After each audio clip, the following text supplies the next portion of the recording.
Amigas e amigos, o ex-presidente Luiz Inácio Lula da Silva produziu mais uma das suas boas sínteses que ele vem produzindo ao participar de um ato no aniversário da Petrobras na cidade do Rio de Janeiro, um ato organizado pelas centrais sindicais para denunciar a privataria. E ele falou do papel da Petrobras, uma empresa fundamental para a economia brasileira, para a soberania brasileira, para o desenvolvimento do nosso país. E disse que não à toa que ela está sob ataque, está na mira da privataria. Não tenhamos dúvidas disso, que ela está na mira da privataria. Não à toa que os golpistas organizaram aquele grupo de corruptos da Operação Lava Jato exatamente para atacar a Petrobras. É o que eu venho falando aqui. Por que não se criou uma Operação Lava Jato para o metrô de São Paulo, para Furnas, que potencialmente tem mais escândalos do que o que eles dizem que existem na Petrobras? Sendo que os escândalos que eles dizem que existem na Petrobras foram produzidos exatamente pela lógica de governo, de Estado deles, quando eles governaram com o projeto neoliberal. E não apuraram nada, não investigaram nada, não puniram nada, varreram tudo para debaixo do tapete, é só politicagem, politicagem, politicagem. Destruíram a cadeia produtiva de petróleo e gás, destruíram a indústria naval, destruíram a tecnologia da construção civil brasileira.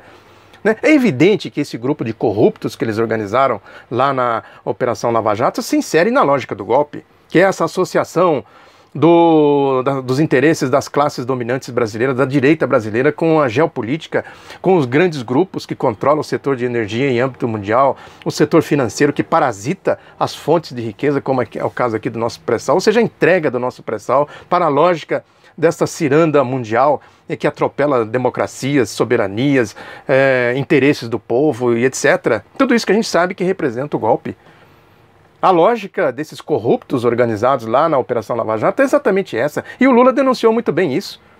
Quando ele disse que o Lula não é mais só o Lula é uma ideia assumida por milhões de pessoas. É isso.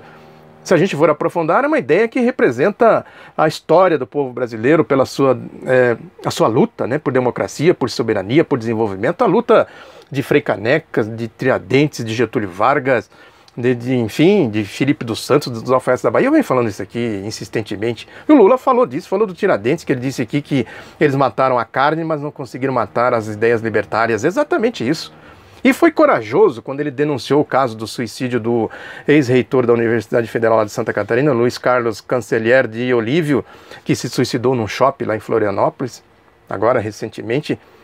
Que é isso, a pessoa se sente atingida na sua honra, na sua dignidade. Quer dizer, eu que procuro fazer as coisas de maneira correta, procuro trabalhar, desenvolver e tudo mais. Aí vem esses corruptos, esses rebotalhos, esses autômatos. São autômatos, essa gente desprovida de sentimento humano, de compromisso com a democracia, com o povo, com o futuro.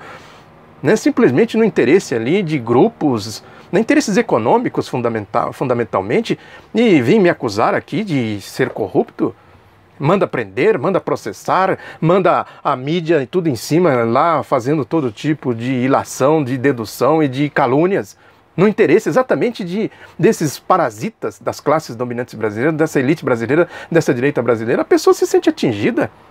Agora o Lula disse o seguinte: eu não vou me matar, eu vou enfrentá-los. É isso, é preciso a gente ter uma compreensão ideológica, uma compreensão aprofundada do que significa. A história produz esse tipo de gente.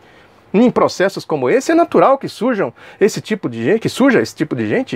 Surgiu o Hitler, surgiu o Sérgio Paranhos Fleury, agora surgiu o Sérgio Moro.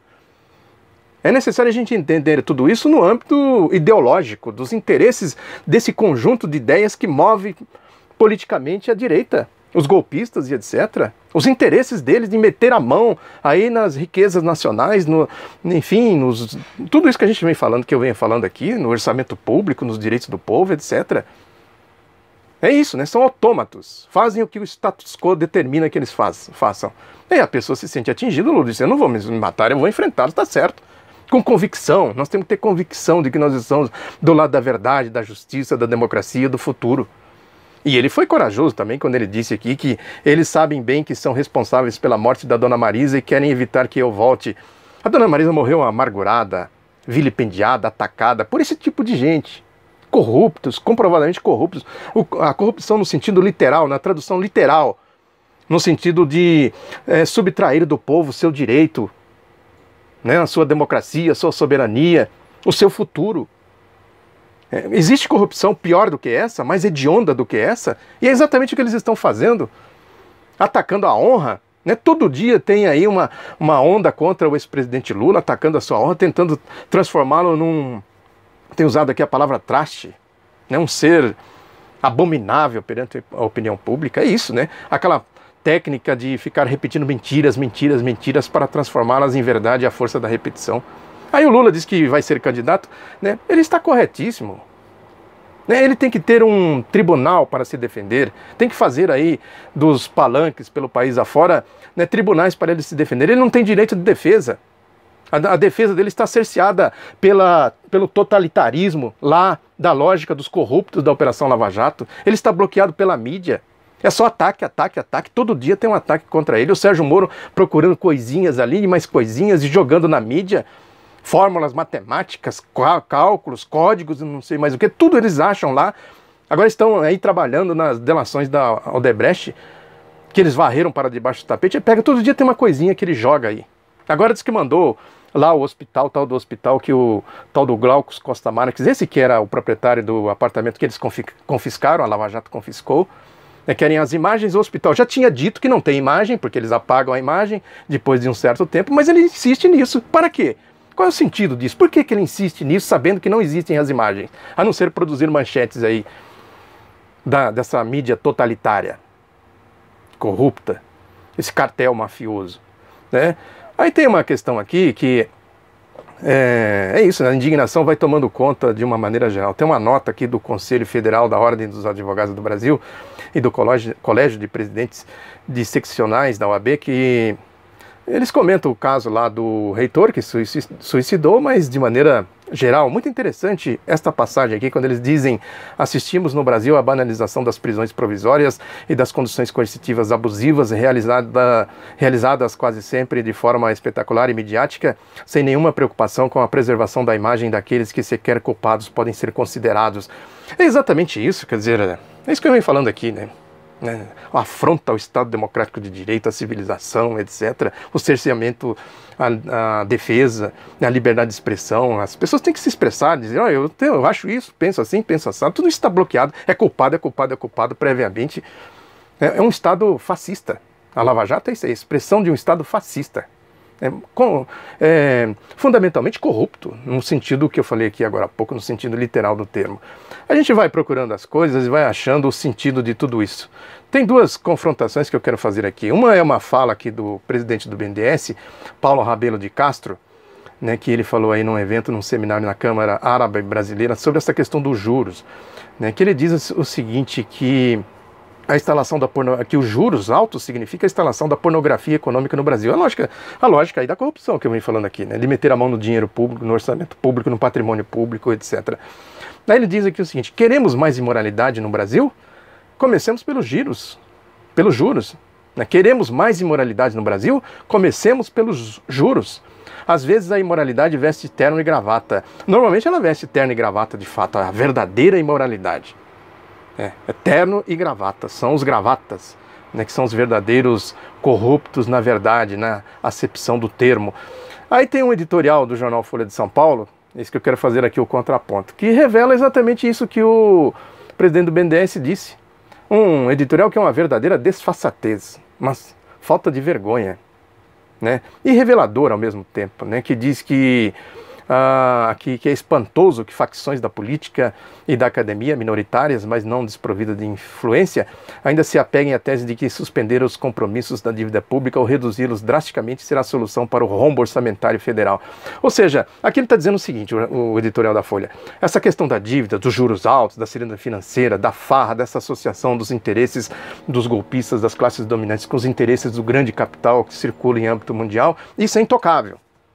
É espantoso que alguém queira tocar nisso. O editorial diz isso. Aí diz: propostas do gênero com adeptos à esquerda e à direita já se mostravam ingênuas nos tempos em que o governo separava parte considerável de suas receitas para o pagamento de juros. Hoje, quando o Tesouro Nacional há muito não dispõe de sobras e depende de dinheiro emprestado para tarefas básicas, tais ideias revelam total desconhecimento do estado catastrófico das finanças federais ou, na pior das hipóteses, mero oportunismo demagógico. É isso, quando tinha o Lula, no governo Dilma, tinha o superávit primário, né, que tinha aquela reserva que pagava os juros, né, o hibridismo da política econômica, a macroeconomia atendendo essa O Lula, a Dilma tentou reduzir os juros, foram reduziram concretamente, drasticamente, né, mas não o suficiente para domar essa lógica da macroeconomia do mundo financeiro. Né. Agora eles estão dizendo aqui o seguinte, que nem isso tem mais, que tem que pegar dinheiro emprestado aí, né? Ou seja, aquela história que eu comentei aqui recentemente, que o Brasil vivia constrangido e pendurado nas receitas do FMI, desde o começo dos anos 80, na ditadura militar, o FMI determinando como a economia brasileira deveria ser administrada. E está dizendo aqui que nós voltamos a essa situação. Ou seja, não é o caso de mexer nos juros, não é o caso de mexer na dívida pública, mas é o caso de mexer no orçamento público. É isso. A PEC 55, a reforma da Previdência e outras reformas aí neoliberais. Tirar dinheiro do povo, arrancar o couro do povo, né, exatamente para abastecer essa lógica aqui que o editorial do jornal Folha de São Paulo defende de maneira desavergonhada. Isso é uma vergonha defender isso aqui. Publicar as coisas desse jeito, sem nenhuma mediação, sem nenhuma contra-argumentação. Não é simplesmente isso aqui é uma vaca sagrada. É isso que o Lula falou. O Lula é uma ideia que representa exatamente o oposto de tudo isso aqui. Esse é o sentido do golpe, esse é o sentido da organização desses corruptos lá na Operação Lava Jato, esse é o sentido da privataria, esse é o sentido das reformas neoliberais, o sentido do programa do golpe. É isso. Muito obrigado pela atenção, divulgue o outro lado da notícia, um abraço e até a próxima.